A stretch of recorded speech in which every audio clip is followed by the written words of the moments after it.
Vancha kalpatarabhishya kripa sindhubhya eva cha patitanam pavanebhyo vaishnavibhyo namo namaha. Jai Shri Krishna Chaitanya Prabhu Nityananda Shri Advaita Gadadhara Shivasadi Gaura Bhakta Vrinda. Hare Krishna Krishna Krishna Hare Hare Hare Rama Rama Rama Hare Hare. Hare Krishna, dear devotees. First of all, I would like to thank very much the organizers of this festival for giving me the opportunity to serve all of you. Először is szeretném megköszönni a fesztivál szervezőinek, hogy adták nekem a lehetőséget, hogy szolgáljak mindannyiótokat. And also for the opportunity to glorify Lord Nrisimha Dev. És szintén a lehetőséget arra, hogy dicsőítsem az Úr Nrisimha Devet. I also beg the blessings of all the devotees to say something that will please to your hearts. Szeretném az összes baktának a kegyét kérni, hogy olyan dolgot tudjak mondani, ami elégedetté teszi a szíveteket. You can't hear in the back? Yeah.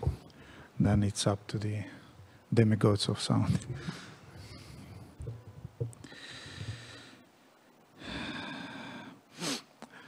In the Ayurveda, it is said that it's good for your digestion before taking the main meal to take something either sour or something bitter. Az Ayurvéda azt mondja, hogy étkezés előtt jó egy kicsit keserűt vagy savanyút tenni, hogy akkor az emésztést erősítse. Mm-hmm. And we'll have many wonderful speakers, our spiritual masters. Nagyon sok emelkedett előadónk van, a lelki tanítómestereink. There is something is going on in the back. It's some kind of translation, or they're just talking? No. Okay. Sign language. Oh, I see. Okay. And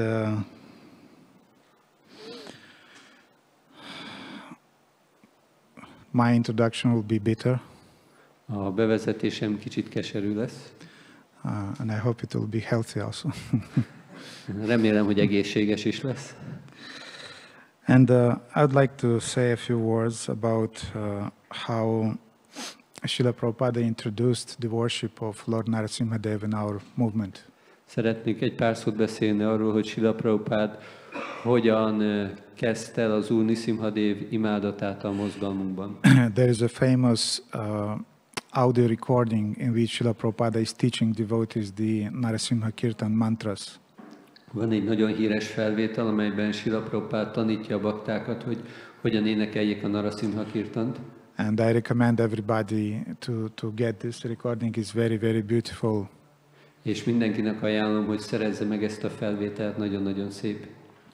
And Srila Prabhupada introduced the prayers of Lord Nrisimha Dev and worship of Lord Nrisimha Dev in 71.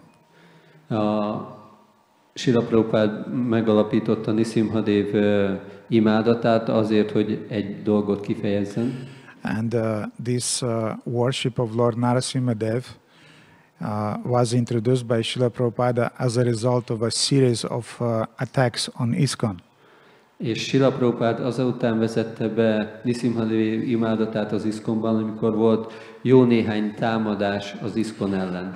I'd like to ask the blessings of Adi Guru Prabhu. He's my senior god brother to bless me to say something worthy. Szeretném kérni Adi Guru Prabhunak az áldását ahhoz, hogy egy érdemeset tudjak mondani, értékeset. And Srila Prabhupada even said when he was introducing the worship of Lord Nrisimha Deva, he was saying that the demons are opposing our movement.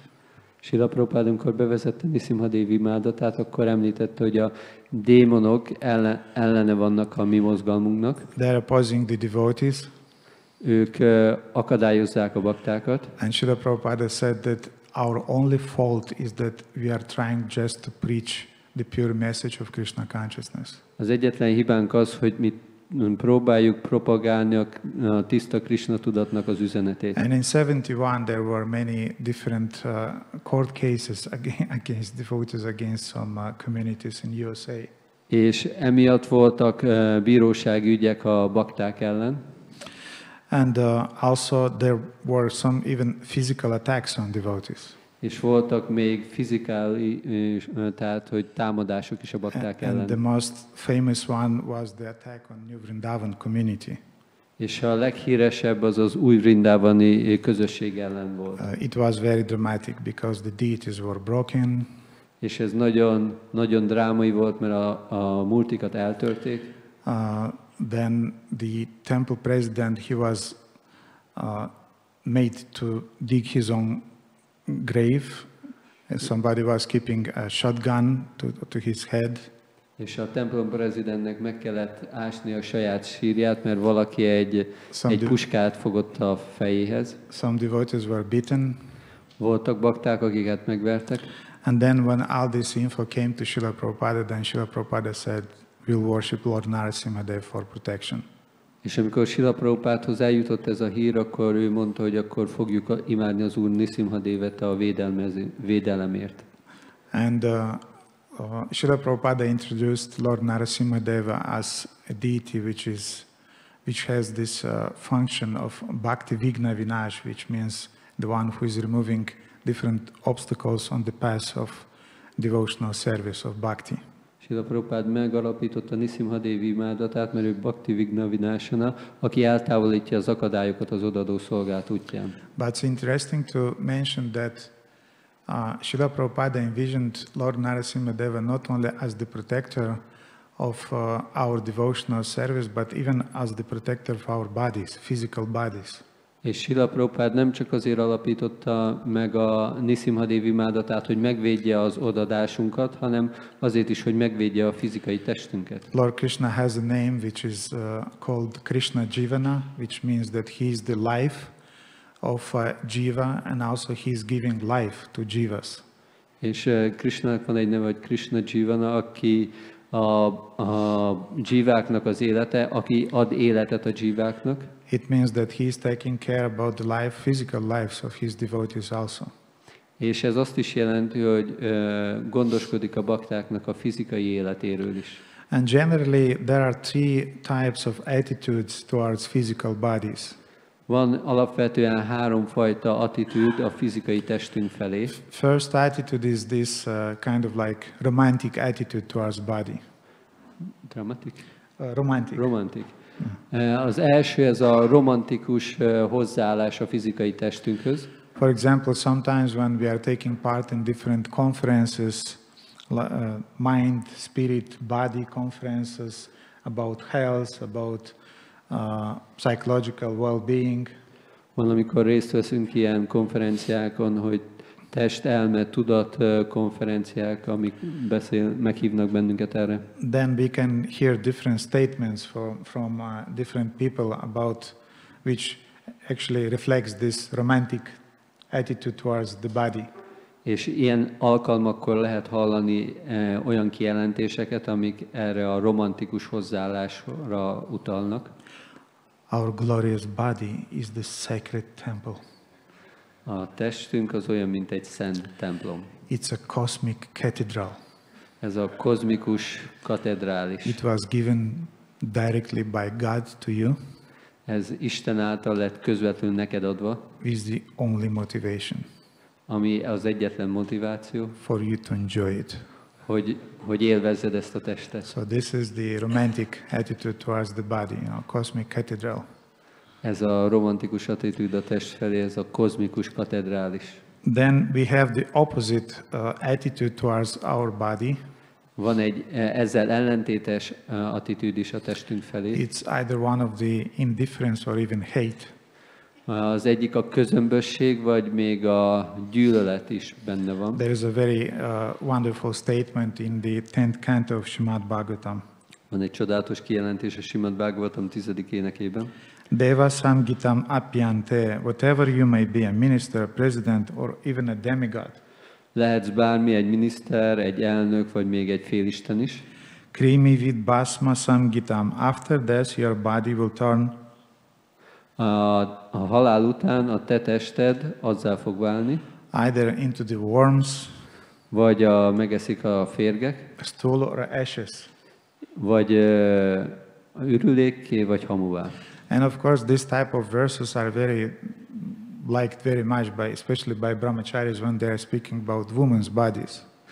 És ezt a kijelentést szeretik a brahmacharek, különösen akkor, amikor nőkről beszélnek. And unfortunately, this stupid attitude created, at least in the 90s, created a lot of problems in our movement. És ez a 90-es években egy csomó problémát kreált a mozgalmunkban. In principle, this attitude towards the body is wrong, but especially the attitude towards other sex's body, I mean to women or to men. És ez a fajta hozzáállás, ez alapvetően hibás, főleg amikor a másik nemmel kapcsolatban van megemlítve. And as a result of this wrong understanding, devotees don't take proper care about their bodies. És ennek a megértésnek köszönhetően a bakták nem viselnek gondot megfelelően a testükre. Because actually the Bhakti Yoga path is offering us a third option, third attitude towards the body. De a Bhakti Yoga útja ad nekünk egy harmadik hozzáállást a testünk felé. In Sanskrit, our body is called Deham. Szanszkritul a testet Dehának hívják. Deham is coming from Sanskrit Deh, which means to protect. És ez a szanszkrit gyökből ered, a dehből, ami azt jelenti, hogy megvédeni. And to protect Deh, what? Aham, which means to protect the soul. És a deham az azt jelenti, hogy megvédeni a lelket. So in this way, the physical body protects the soul and assists the soul in its journey to spiritual perfection. És a fizikai test megvédi a lelket, és elkíséri az útján. And Srila Prabhupada often said regarding the body.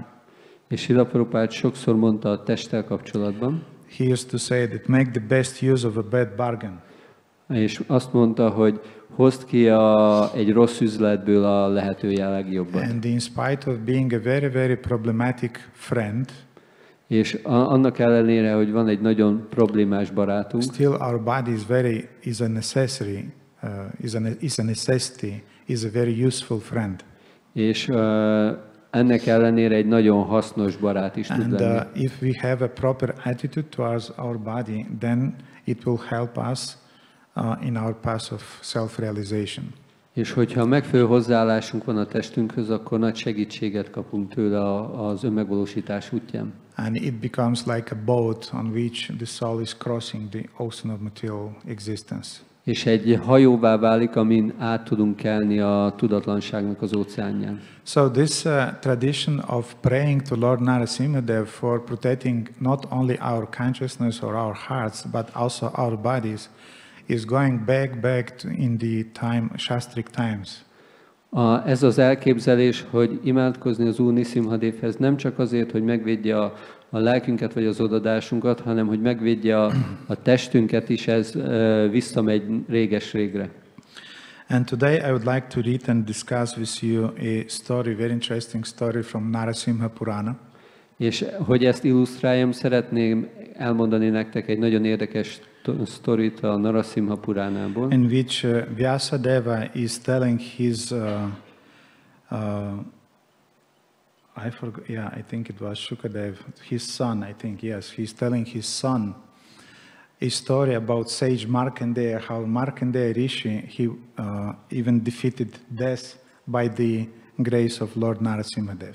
És ezt a történetet Vyasadev meséli Shukadev Goswaminak, hogy Markandeya Rishi hogy győzte le még a halált is az Úr Nrisimha Dev segítségével. I heard this story a few times from different senior devotees in our movement. Ezt a történetet többször is hallottam különböző idősebb baktáktól a mozgalmunkban. And also there is a very, very nice reference in Srila Prabhupada's purport to Srimad Bhagavatam 2.9.36. És van egy nagyon szép refrén is a Srila Prabhupád könyvében, 29:20. 29:36. 36. Tehát, hogy 2:9:36-os versben. In which Srila Prabhupada is writing. Amit Srila Prabhupada nagyon szeretett. In the Nrisimha Purana it is said that as the hellish inhabitants began to chant the holy name of the Lord, és ahogy a Nrisimha Purana írja, a pokolnak a lakói elkezdik imádni az Úr nevét. they began to be elevated from hell towards heaven. És ezáltal a pokolból fel tudnak emelkedni a mennyekbe. So let's see what is behind this quote, this statement from Srila Prabhupada, and let us get to know this very beautiful story from Nrisimha Purana. És nézzük meg, hogy mi rejlik Srila Prabhupada mögött, a kijelentése mögött, amit a Nrisimha Puránából idéz. So Nrisimha Purana chapter 7, 8 and 9 is describing how Vyasadeva was talking with his son Shukadeva Goswami. A Nrisimha Purana leírja a 7., 8. és 9. fejezetben, hogy Srila Vyasadeva hogyan beszélt a fiához, Shukadeva Goswamihoz. And Shukadeva Goswami asked Vyasadeva that I heard that there was a sage who could defeat death. Can you tell me a little bit more about that? Shukadeva Goswami kérdezi az apját, hogy kedves apám, hallottam azt a történetet, hogy egy bölcs le tudta győzni a halált. Esetleg ezt kicsit részletesebben kifejtenéd nekem? And Vyasa said, oh my boy, yes, there was such a sage by the name Markandeya, and he was the son of the sage Mrikandu. Kedves fiam, halld hát, hogy volt egy bölcs, akit Markandeyanak hívtak, aki Mrikandunak a fia volt. And his mother's name was Sumitra. És az anyukájának a neve Sumitra volt. And it's interesting also to know that when Mrikandu and Sumitra, they were, before begetting a child, they were doing very severe austerities and tapasya.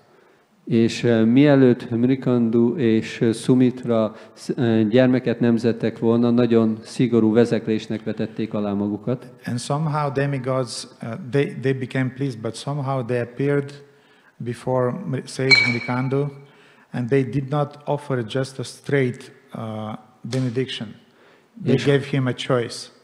És ha bár a félistenek nagyon elégedettek voltak a lemondásaikkal, nem adtak nekik egy egyenes áldást, hanem adtak nekik egy lehetőséget. And they said that you can choose. You can either have a wise son, but his lifespan will be very, very short.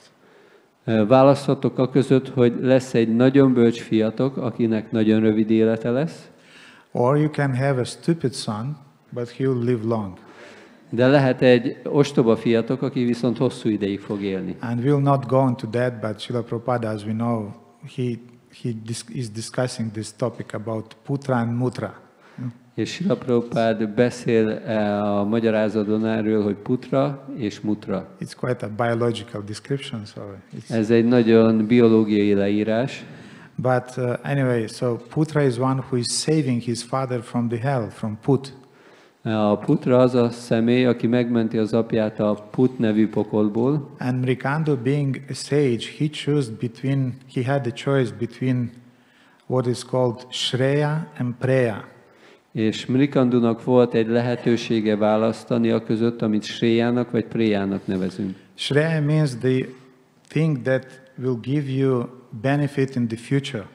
Shreya azt jelenti, ami fog hasznot adni a jövőben. And Preya means now, here and now. És a Preya azt jelenti, hogy most itt fog hasznot adni. And Shudras usually they are choosing here and now. I want to enjoy here and now. Shudrák általában azt válasszák, hogy én élvezni akarok itt és most. But the Brahmana, he have this intelligence to think in advance what will happen in the future. De brahmanák gondolkodnak egy kicsit előre, hogy mi fog történni a jövőben.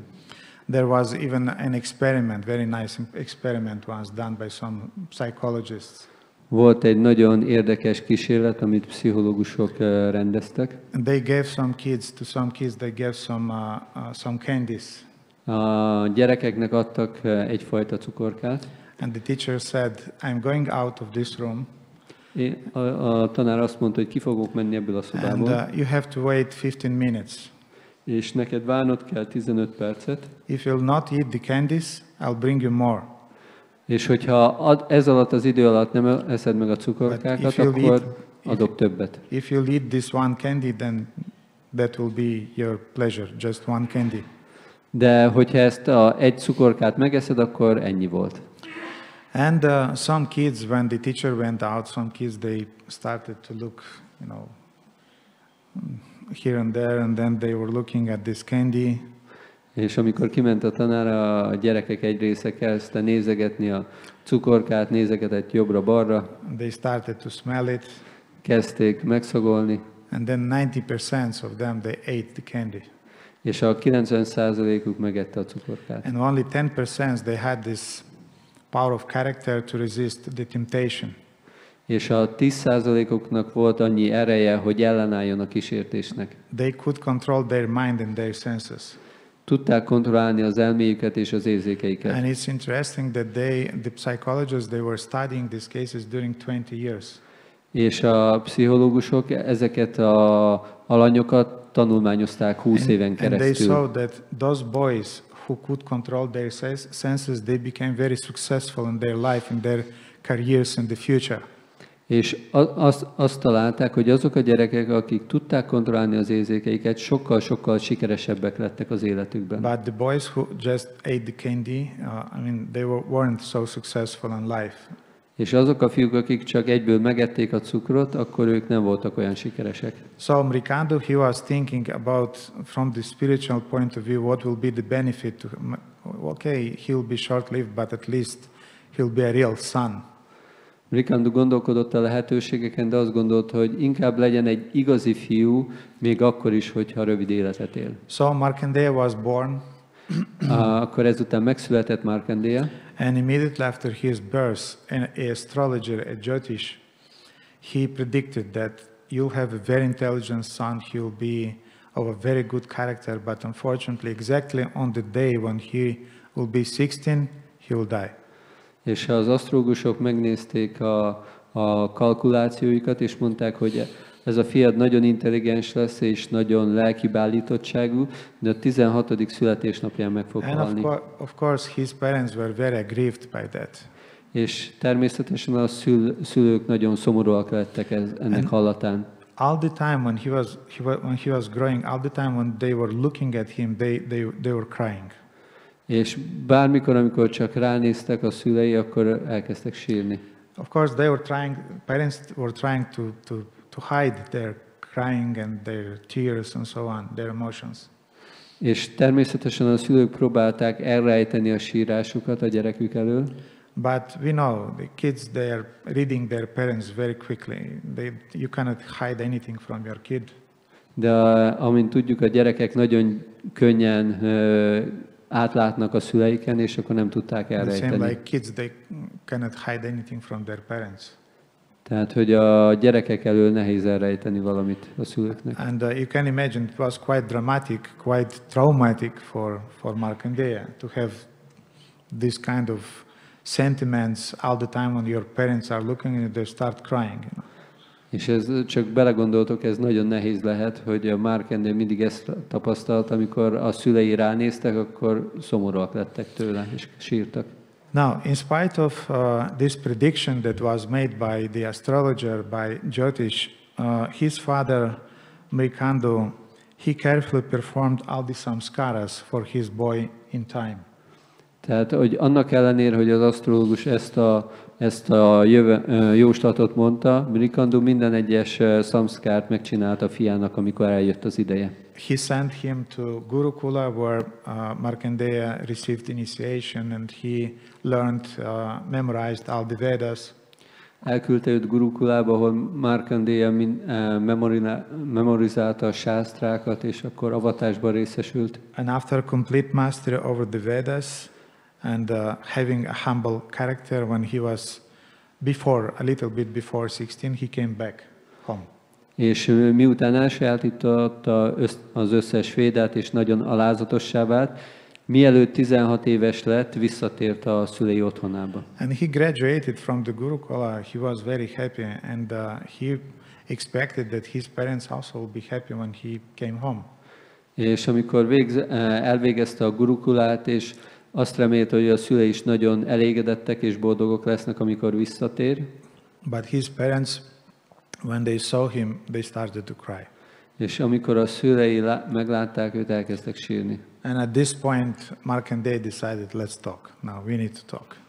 És ezen a ponton Markandeya elhatározta, hogy akkor most ezt meg kéne beszélni. And he straightforwardly, he asked them that, oh dear mother, or dear father, please tell me what's happening. Why all the time you are looking at me, you are crying? És akkor nekik szegezte a kérdés, hogy kedves szüleim, kérlek, mondjátok el nekem, hogy bármikor, amikor rám néztek, miért kezdtek el sírni? Please tell me what is the reason of your grief. Kérlek, mondjátok el, hogy mi az oka a szomorúságotoknak. His father could not talk. És az apja nem tudott beszélni. And his mother started to talk. És akkor az anyja kezdett el beszélni. And she said everything about the prediction that the astrologer made about És him. mindent elmondott a jövendőlésről, amit az asztrológus mondott. And when Markandeya heard this, he remained self-composed. És amikor Markandeya hallotta ezt, akkor nagyon önkontrollált maradt. And he started to console his parents. És elkezdte megbékíteni a szüleit. My dear mother, my dear father, please don't worry. Kedves apukám, kedves anyukám, kérlek, ne aggódjatok. I will defeat death by my tapas, by my austerities. Le fogom győzni a halált az én tapasztjámmal és a lemondásaimmal. And I'll attain the longest, highest longevity. És el fogom érni a leghosszabb elérhető élethozt. And at this point, Markandeya, he showed his character of a Dridhavrata. He was very, very determined person. És ebbe a pillanatban megnyilvánította a Dridhavrata a jellemzőt, amikor valaki nagyon-nagyon eltökélt. Dridhavrata is the opposite of a Grihavrata, one who is taking the vow of just to enjoy senses in the frame of his family. És a Dridhavrata ellentéte a Grihavratának, ami azt jelenti, hogy valaki igazából elmerül az érzékei és a családi életnek az élvezetében. Dridhavrata, or as Patanjali is saying, Viryavrata is a vow of a yogi who is taking the vow to attain spiritual perfection. És ez a Dridhavrata vagy a Viravrata, hogy Patanjali nevezi, akkor ez egy fogadalom arra, hogy valaki eléri a legmagasabb szintű tökéletességet. So after consoling his parents in this way, Markandeya, he went to the forest. Miután megnyugtatta a szüleit így módon, akkor Markandeya elment az erdőbe. And he started to search for his grandfather, for Bhrigu Muni. És akkor elkezdett keresni a nagyapja után, Bhrigu Muni után. And he searched in the woods, in the ashramas of different yogis. És meglátogatta az erdőben különböző jogiknak az ashramját. And finally he found Bhrigu Muni. És végül megtalálta Bhrigu Munit. And when Bhrigu saw his grandchild, he was very happy to see him. És amikor Bhrigu Muni meglátta az unokáját, nagyon megörült neki. But just by glancing at him, és csak azáltal, hogy megpillantotta, he became stunned. És azáltal csak így megdermedt. And Markandeya was thinking, oh no, here we are again. És akkor Markandeya gondolta, hogy megint ugyanaz a dolog történik. And but he kept quiet. És de csendben maradt. Actually, Bhrigu, he wasn't crying, but he immediately could, by the sign of the face, because he's the greatest astrologist in the universe. By the sign of the face, by different signs, he immediately could understand that this boy will die soon. És amikor Bhrigu Muni meglátta Markandéynek az arcát, mivel ő a legkiválóbb asztrológus, aki tud olvasni az arcnak és a homloknak a jeleiből, akkor egyből megértett, hogy ez a fiú hamarosan meg fog halni. And Mahabharata is describing that it's very, very difficult to tolerate the glance, three types of glances. És a Mahabharata leírja, hogy nagyon nehéz tolerálni háromfajta pillantást. The glance of a snake. A kígyónak a pillantását. Did any one of you had the great experience to look in the eyes of a snake? Valamelyik őtöknek már volt tapasztalat arról, hogy belenézni egy kígyónak a szemébe? It's horrible. I saw one in Jagannath Puri 25 years back. Én egyszer voltam ilyen helyzetben 25 évvel ezelőtt Jagannath Puriban. It's a long story, but it's horrible, really horrible. Ez egy hosszú történet, de ez nagyon horrorisztikus. Then Mahabharata is saying that to get a glance of a child who was abused is even more difficult. És a második fajta pillantás, amikor valaki annak a gyermeknek a szemébe néz, akit molesztáltak. A child who is suffering, I mean, you have to be a real, without heart, you know, for not manifesting any emotion towards such a child. És nagyon kőszívűnek kell lenni, hogy valaki semmilyen együttérzést nem mutat egy ilyen gyermek után. Ezt még nehezebb tolerálni. But Mahabharata is saying that even more heavy is the glance of a sadhu, real true sadhu. És a Mahabharat mondja, de még ennél is nehezebb egy igazi szádunak a pillantását. Different disciples of Srila Prabhupada, they used to tell about their first experience when their eyes met with their glances met with the glance of Srila Prabhupada. Srila Prabhupada különböző tanítványai leírják, hogy milyen volt, amikor először belepillantottak Srila Prabhupádnak a szemébe. There was even a professional boxer. He became a Prabhupada's disciple. Volt egy profi boxoló, aki később Srila Prabhupada tanítványa lett. And before the fight, right before the fight, they have to look in the eyes of each other. És amikor elkezdett harcolni, mindig belenéztek egymás szemébe a boxolók. And the one who is feeling uncertain, he is putting away his glance. És általában az vesztett, aki nem tudta állni a másiknak a tekintetét. And he decided that this is how I'll test Swamiji. És akkor gondolt, hogy így fogom tesztelni Swamijit. I will look into his eyes. És belenézek a szemébe. And when Prabhupada started to sing Jai Radha Madhava, és amikor Srila Prabhupada elkezdte énekelni a Jai Radha Madhavát, he started to look in the eyes of Srila Prabhupada. Elkezdett belenézni Srila Prabhupádnak a szemébe. And Prabhupada started to look at him and right into his eyes. És Srila Prabhupada elkezdett belenézni az ő szemébe. And the boy, he immediately felt a very, very heavy glance, and he took away his glance.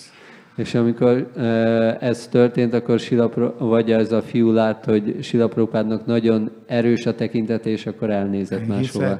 He said, Srila Prabhupada defeated me, and so he's my guru. És akkor kijelentette, hogy Srila Prabhupada legyőzött engem, ezért ő a lelki tanítómesterem. It's not the best way to test your spiritual master. nem ez a legjobb módja annak, hogy teszteld a lelki tanítómesteredet. At least it's not prescribed by Hari Bhakti Vilasa. Legalább nem a Hari Bhakti Vilasnak az ajánlása. In this 1 year or 2 years of testing period. Az 1-2 éves próbaidőszak alatt. So anyway, he felt the glance of Bhrigu Muni, very intense glance. Markandeya érezte nagyon a nehéz tekintetét Bhrigu Muninak. But being himself very powerful spiritually, he resisted that glance.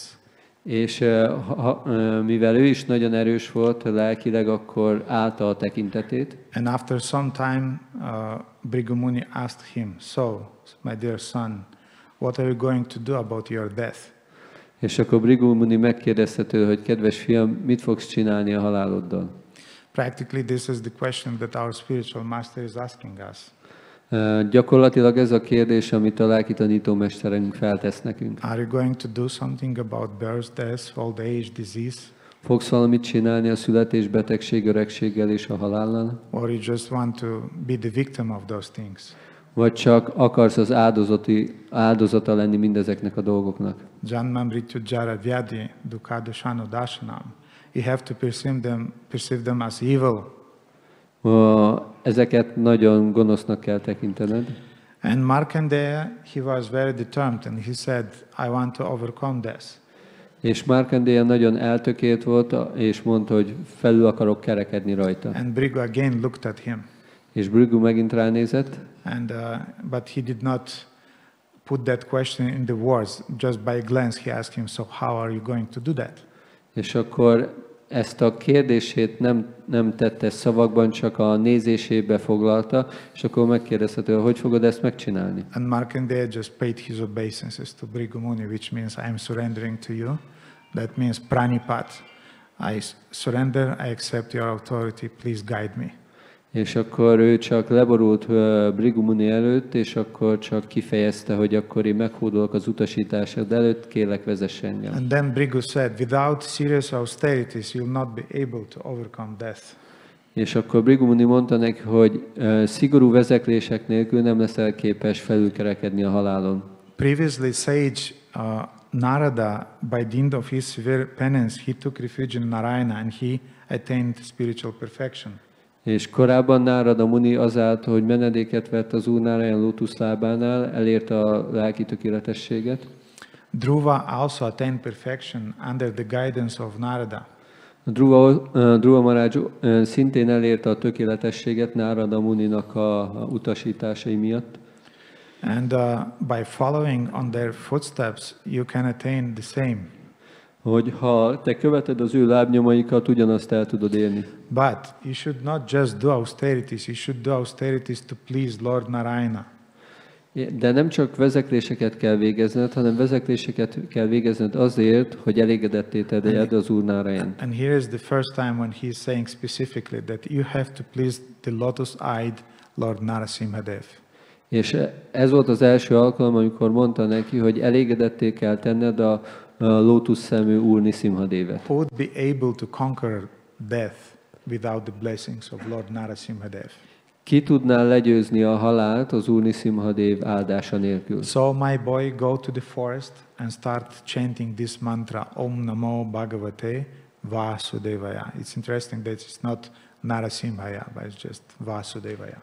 És kedves fiam, menj az erdőbe, és kezd el énekelni ezt a mantrát, Om Namo Bhagavate Vasudevaya. But there is an explanation for this. De van egy magyarázat ehhez. In Sandarbhas, there are, Jiva Goswami is explaining that all the time when we use the word either Narayana or Krishna or Vishnu or Vasudeva, it means Narasimha. És Jiva Goswami a Sandarbhaiban elmondja, hogy bármikor használjuk ezt a szót, Krishna, Vasudeva, Narayan, akkor az Narasimhát jelenti. And whenever we are using the word Narasimha, it means Krishna, Vasudeva, Narayan and other forms also. És amikor használjuk az Úr Nrisimha Dev nevét, akkor jelenti Krishna, Narayan és Vasudev nevét egyaránt. Because Krishna, Lord Rama and Lord Nrisimha, they are three Purna avatars. These are three very, very special forms of the Lord. És miért? Azért, mert Krishna, Rama és Nrisimha, ők Purna avatárok, ők teljesek minden tekintetben. They have all those Aishwarya, Samagrasya, Virasya, Yashashashriya. They have it in the full degree. Nekik ez a fenség teljes mértékben jelen van bennük. And they have a very loving heart towards their devotees. És van egy nagyon szerető szívük a baktáik felé. In comparison with other avatars. Összehasonlítva másik avatárokkal. It's a kind of like not so easy to build a loving relationship with Matsya avatar. Nem olyan könnyű szeretetteli kapcsolatot kialakítani Matsya avatárral. He is Bhagavan. Ő Bhagavan. But still, Lord Krishna has a lot of different, very, very special, sweet qualities which attracts the minds of his devotees. De az Úr Krishnának vannak különleges tulajdonságai, ami nagyon vonzza a baktáit. And Lord Nrisimha Dev practically is the same Lord Krishna. Az Úr Nrisimha Dev gyakorlatilag ugyanaz, mint az Úr Krishna. But he is also the personification of absolute anger. De ő mindezek mellett a teljes dühnek a megszemélyesülése. Krishna is the personification of absolute beauty. Krishna a megszemélyesülése a teljes szépségnek. Lord Nrisimha Dev is also very beautiful. Az Úr Nrisimha Dev is nagyon-nagyon szép. It's not the thing that it's easy to explain to people who came to the temple for the first time, but ezt nem olyan könnyű elmagyarázni az embereknek, akik először jönnek a templomba. It's also not easy to make ISKCON or public relationship describing Lord Nrisimha Dev. És a PR kapcsolatok irodájának nem ez a fő cél, hogy az Úr Nrisimha szépségét elmagyarázza. Some dignitaries sometimes when they are coming to our temples and they see a picture of Lord Nrisimha Dev who just ripped away apart the body of Hiranyakashipu and put his intestines as a garland around, and they are asking, who is this? Amikor ilyen különleges személyek jönnek és meglátogatják a templomjainkat, és látják, amint az Úr Nrisimha Dev éppen megoperálja Hiranyakashiput. This is the Lord of our hearts, Lord Nrisimha. És amikor a bakták elmondják, ő a szívünknek az Ura. So anyway, Lord Nrisimha, so he said, chant this mantra Om Namo Bhagavate Vasudevaya. És akkor mondta neki, hogy vibráld ezt a mantrát, Om Namo Bhagavate Vasudevaya. So thus advised by his grandfather Bhrigu, Markandeya, he went to the river, to the bank of the river Tungabhadra. És miután megkapta a nagyapjának, Bhrigu Muninak az utasítását, elment a Tungabhadra folyónak a partjára. And he followed all the prescriptions that he got from his grandfather. És követte az összes előírást, amit kapott a nagyapjától. He installed a deity in the forest. Beállított egy múrtit az erdőben. And without food, without even sleeping, he started to meditate on that deity. És anélkül, hogy evett volna, anélkül, hogy aludt volna, elkezdett meditálni ezen a múrtin. He worshipped him daily with flowers. Minden nap imádta őt virágokkal. Keeping his mind and his senses under full control.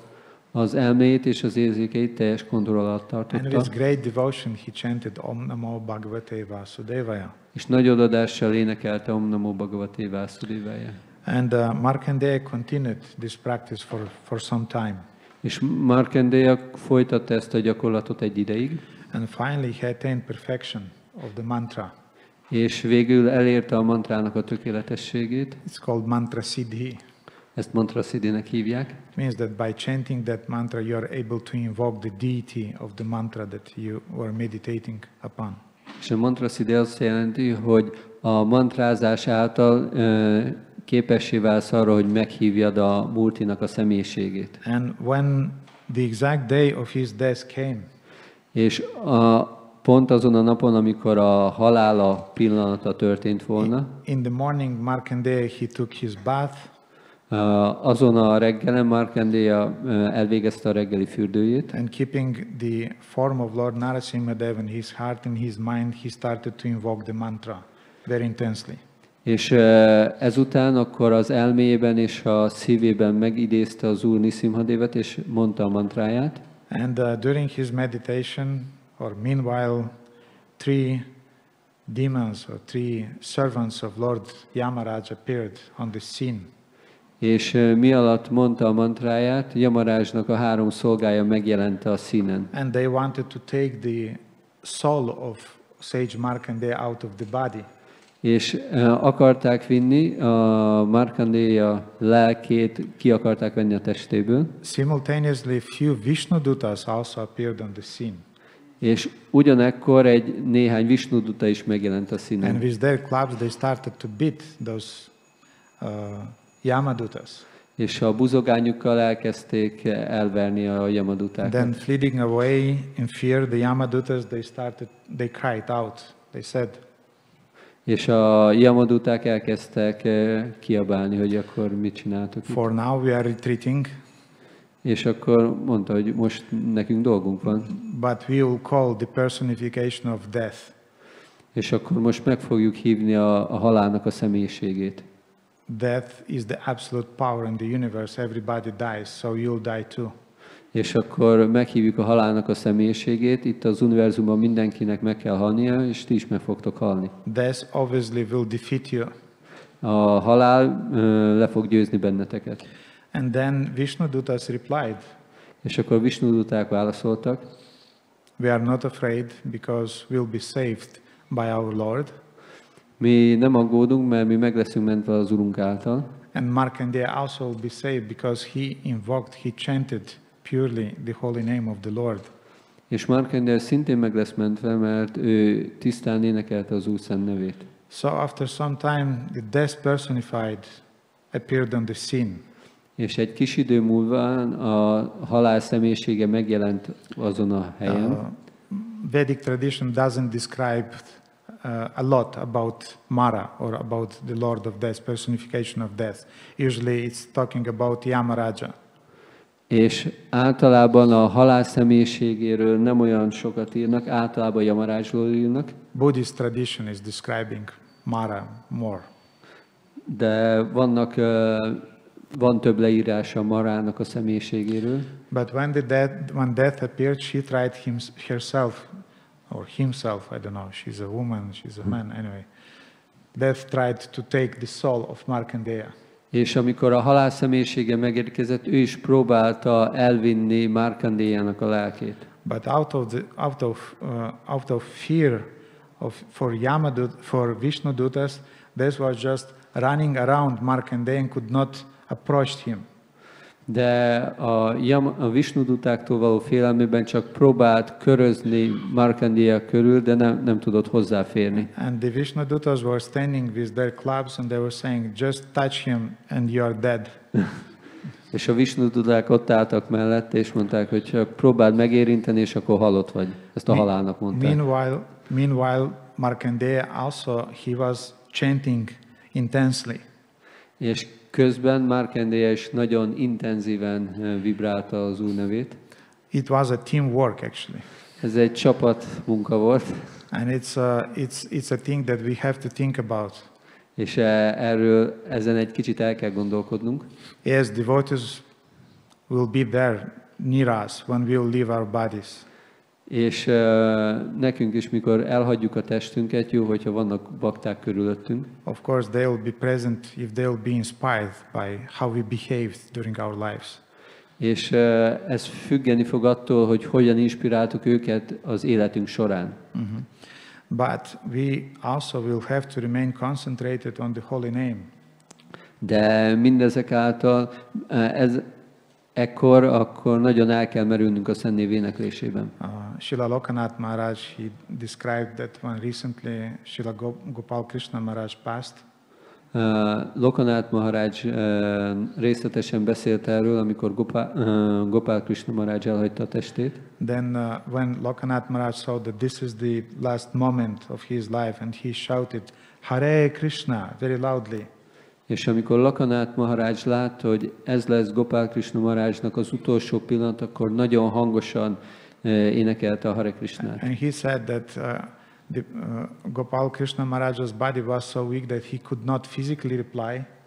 És Gopal Krishna Maharajnak a teste nagyon gyenge volt, hogy fizikálisan nem tudott válaszolni. But he saw that with some muscles of his face he replied to that and he chanted in response the Hare Krishna.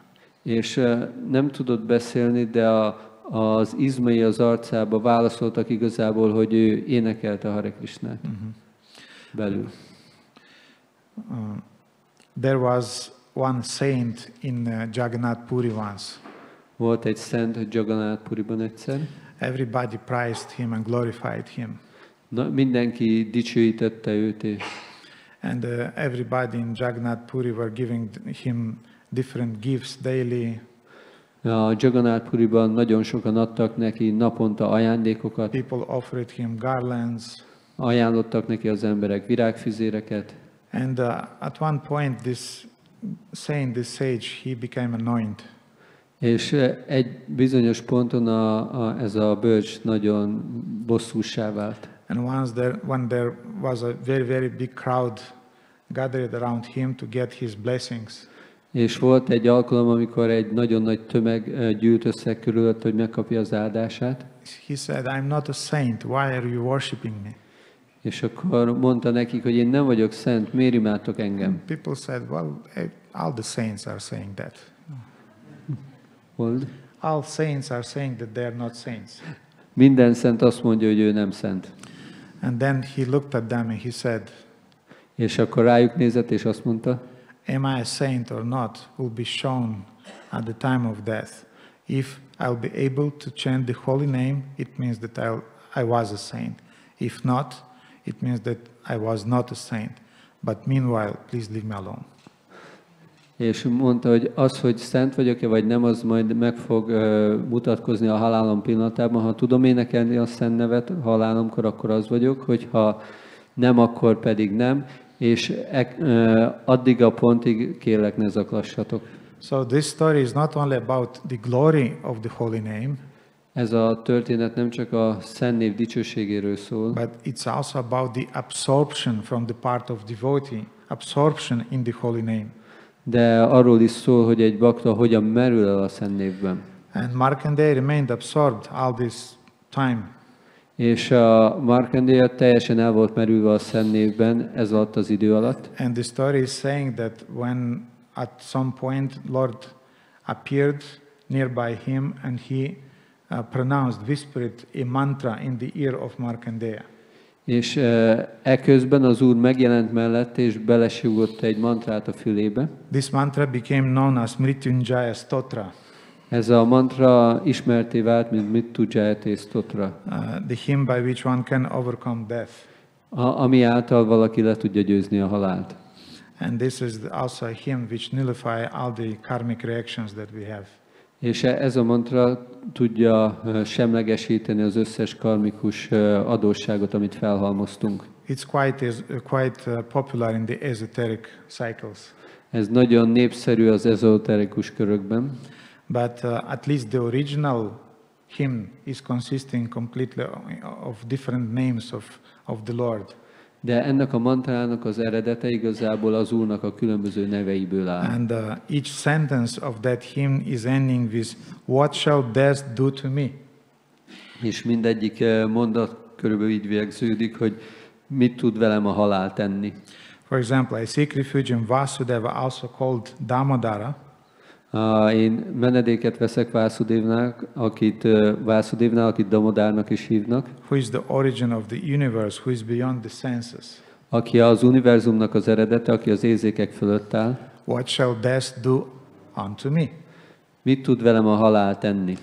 I seek refuge in Janardana, I seek refuge in Lord Nrisimha Dev. What death can do to me?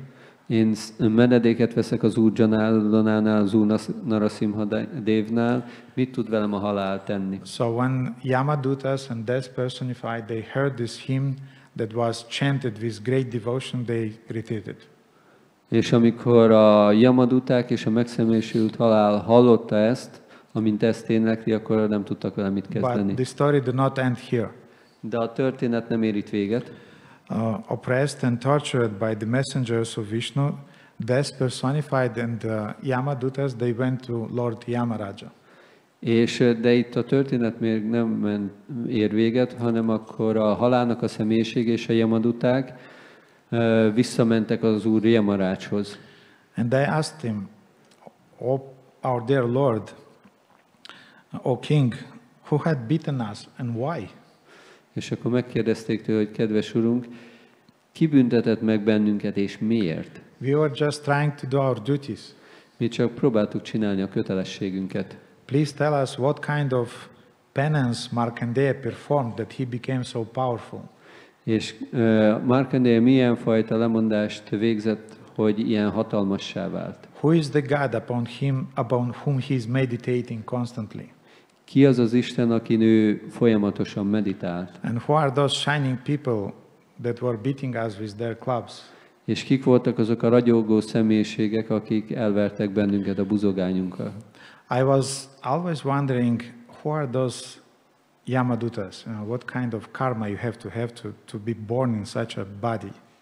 Én csak gondolkodtam azon, hogy milyen személyek a Yamaduták, hogy mit kell tenni ahhoz, hogy valaki elnyerje egy Yamadutának a testét. Garuda Purana is describing this. A Garuda Purana ezt leírja.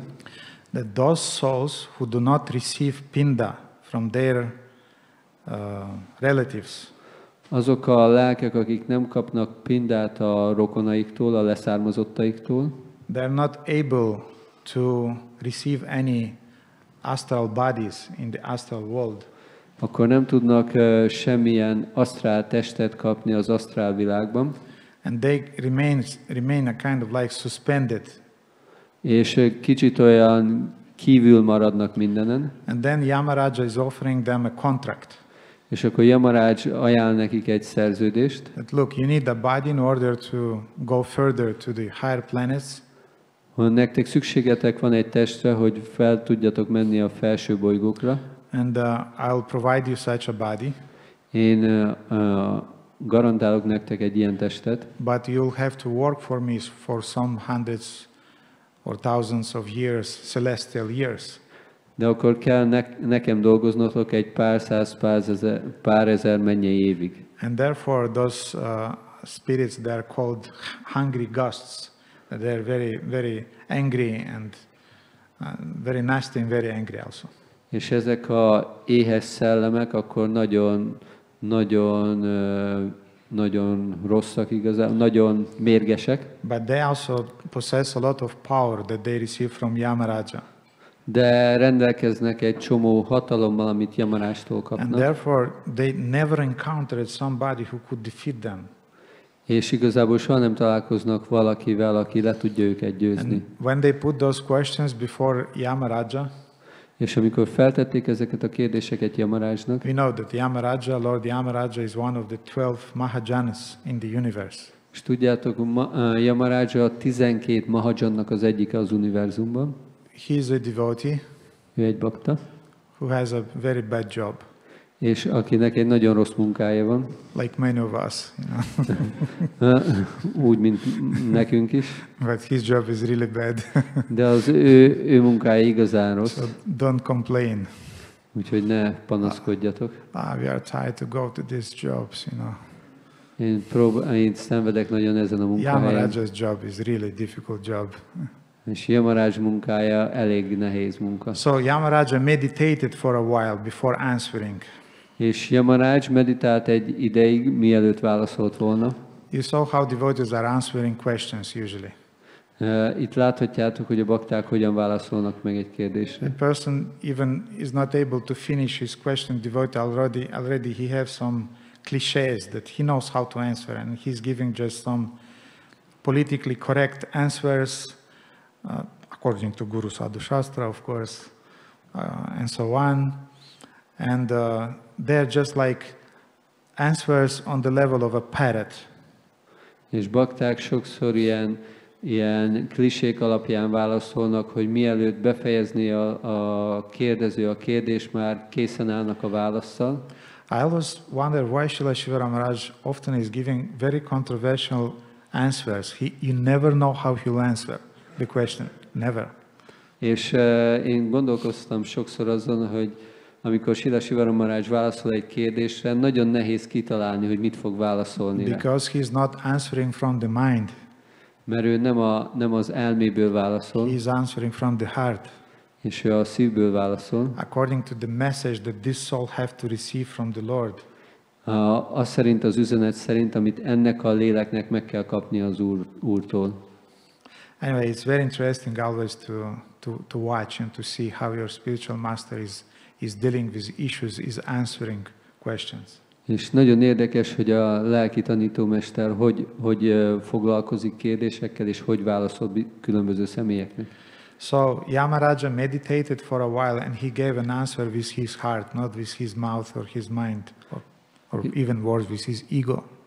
És Yamaraj akkor meditált egy kicsit, és akkor nem a szájával, nem az elméjével, nem az egójából válaszolt, hanem a szívéből. And he said, És azt mondta, my dear servants, you are beaten by the servants of Lord Vishnu. kedves szolgáim, benneteket az Úr Visnunak a szolgái győztek le. And Markandeya was worshipping in his heart, he was worshipping Lord Nrisimha Dev. És Markandeya az ő szívével imádta az Úr Nrisimha Devát. Markandeya practiced severe austerities following the prescription of his spiritual master. Markandeya nagyon követte az előírásait az ő lelki tanítómesterének. Otherwise, I don't know what could be the source of his spiritual strength. Máskülönben nem tudnám, hogy mi lenne a forrása az ő lelki erejének. So it's a very interesting detail that not mantra in itself even. És még nem is igazából a mantra, ahonnan származik az ő And not ereje. austerity in itself. És nem is csak a vezekléséből származik az but ereje, the order of Bhrigu, who became his spiritual master, that gave power to Markandeya. és a lelki tanítómesternek az utasítása, ez adta az erőt Markandéjának. You know, nowadays we have this controversy. A manapságban ez az ellentmondás, We have a lot of them, but one of them. van egy csomó, de az egyik. What's the use to go and chant on the streets? Mi a haszna annak, hogy kimegyünk és éneklünk az utcán? Because anyway, you'll chant their Nama Parada. Mert úgyis náma parádot fogsz énekelni. So, what's the use to expose people to chanting of Nama Parada or, okay, to chanting of Nama Bas? Hogy akkor rá meggyőzik az embereket, hogy énekeljék a náma parádot, vagy talán a náma bászt. And once, I don't remember exactly who it was, maybe it was Niranjan Maharaj, but one disciple, he gave this argument that Guru Maharaj, what's the use for me to go chanting on the streets, because anyway, I'm not chanting the pure name.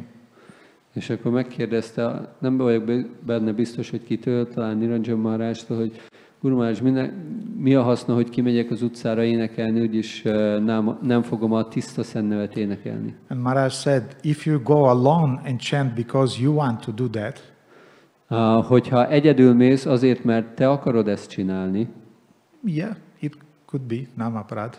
akkor lehet, hogy námaparád lesz. But if you are going to do that because I'm telling you to do that, de hogyha azért csinálod, mert én mondom neked, hogy csináld then ezt, by following the order of your spiritual master, your chanting will have potency. hogyha ezt úgy teszed, hogy követed a lelki tanítómesterednek az utasítását, annak az éneklésnek lesz And hatása. this is how preaching is working. Így működik a prédikálás. If we will look at ourselves, we wonder sometimes why people accept Krishna consciousness.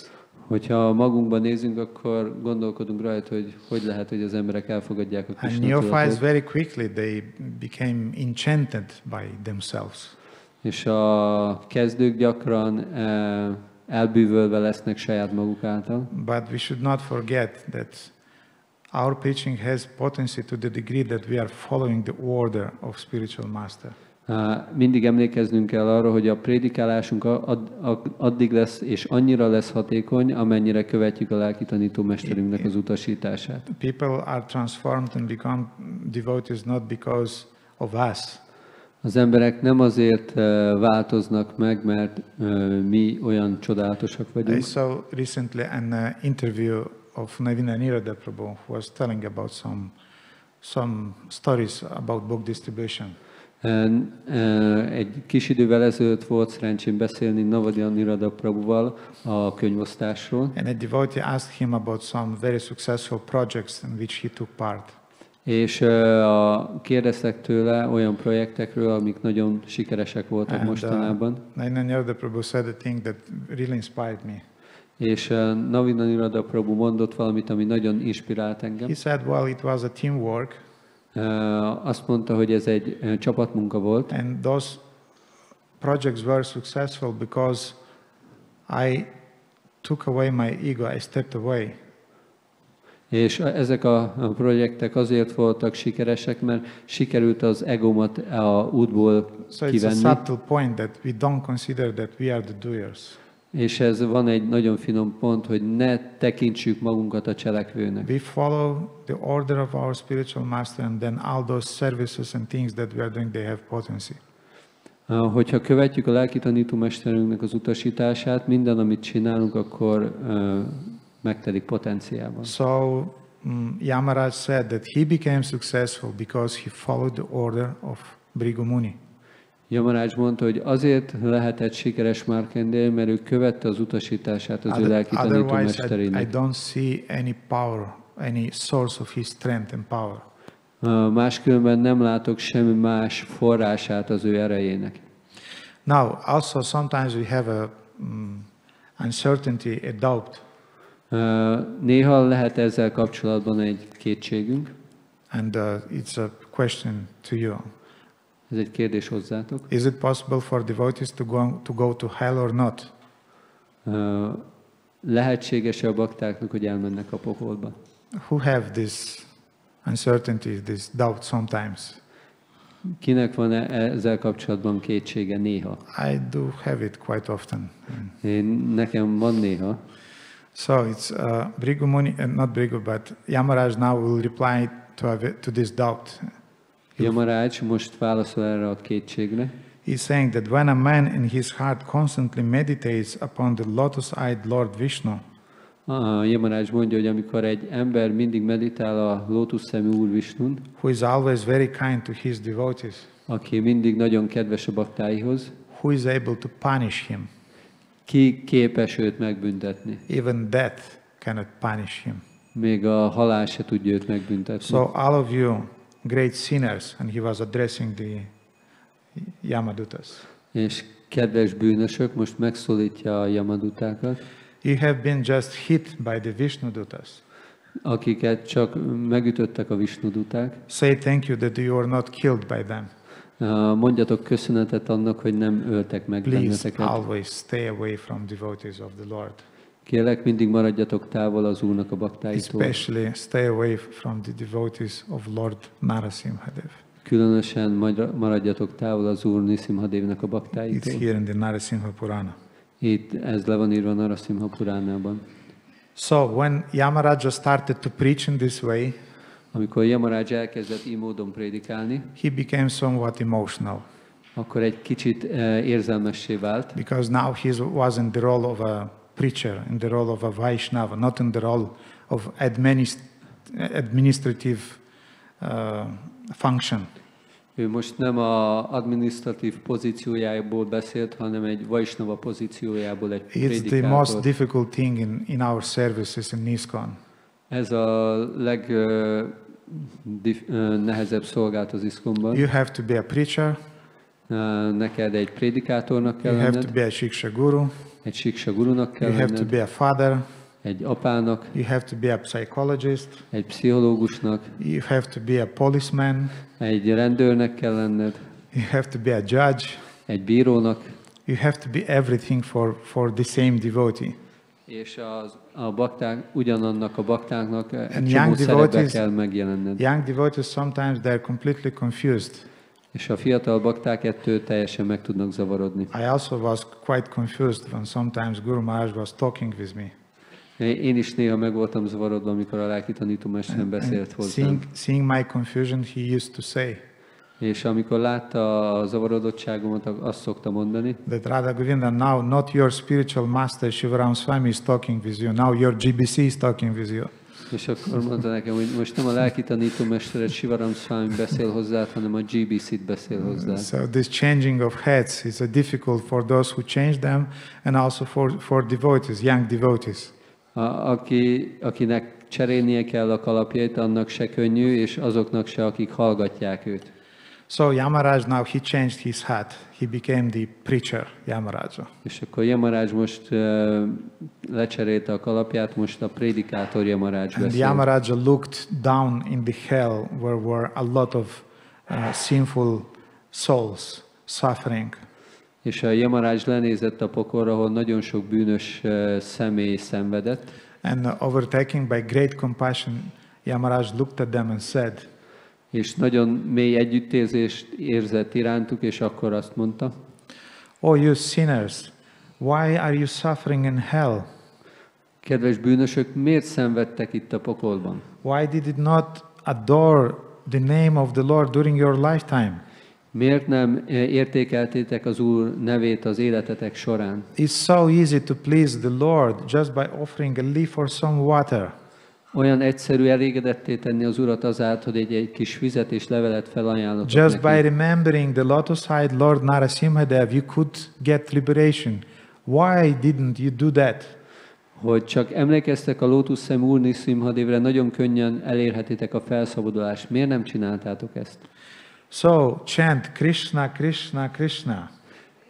Vibráljátok Krishna, Krishna, Krishna. Pundarikaksha, O Devesha, O Trivikrama, O Nrisimha. O Pundarikaksha, O Trivikrama, O Nrisimha. I take refuge in you. Menedéket veszek nálatok. And when the inhabitants of hell, they heard these words and these names, they started to chant those names and they got liberated. És amikor a pokolnak a lakói hallották ezeket a neveket, és elkezdték énekelni, akkor felszabadultak. And this is exactly the quote that Srila Prabhupada quoted in the second canto of Srimad Bhagavatam. És ez az a idézet, amit Srila Prabhupada idéz ebben a második ének magyarázatban. And Yamaraj then noticed that the fire in the hell stopped. There was no fire anymore in the hell. És amikor Yamaraj ezt mondta, akkor a tűz kialudt a pokolban. The hell was full of a cool breeze, you know. Akkor a pokol nagyon hűvös szellővel telt meg. Everything was in disarray.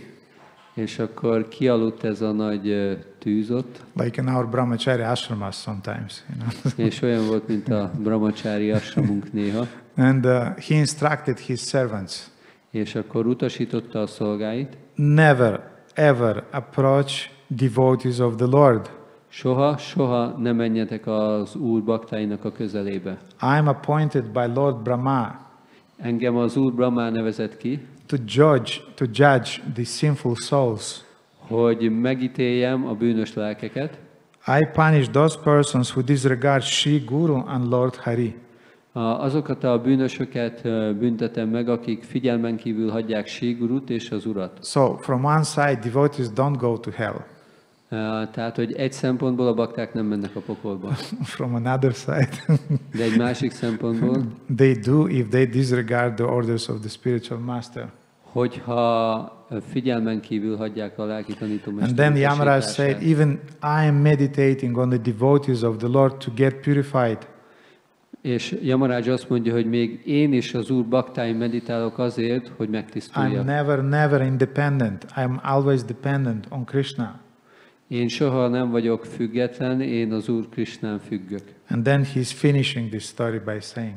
És így befejezi a történet azáltal, hogy ezt mondja. Satyam, punah satyam, utshipya bhujam uchete, vedat shastram param nasti nadeva keshavat param. I raise my arms and declare it boldly that there is no superior literature than the Vedas. Én magasra emelem a kezemet, és bátran kijelentem, hogy nincs felsőbbrendű írás a védáknál. There is no superior form of God than the form of Lord Krishna.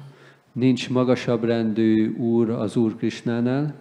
Satyam, satyam, punah satyam. This is the truth, this is the truth, this is the truth.